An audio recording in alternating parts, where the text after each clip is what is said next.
my name is Wren. I am the director of Hazon, Detroit, the Jewish Lab of Sustainability. During this terrible period of COVID-19, Hazon Detroit thought of ways that we could help our community. One of those ways is to have created the Garden Relief Initiative.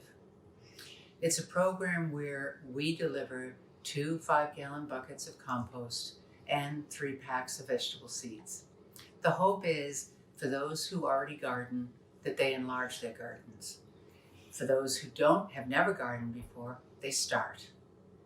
Our hope is that once it's time to harvest, extra is set aside. You can either call us or you can take it to your local food pantry. During this time, there's so many people who are going without. And this is one way where we can help our neighbors helping neighbors. So do what we can. Grow some extra, get outside, enjoy the earth, and see what bounty you can produce. So far, we've delivered to over 65 homes.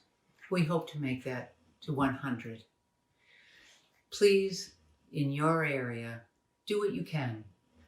Build your own garden, grow your own vegetables, and be sure to grow some extra. This is what Hazon Detroit is doing to help our community. What is it that you can do?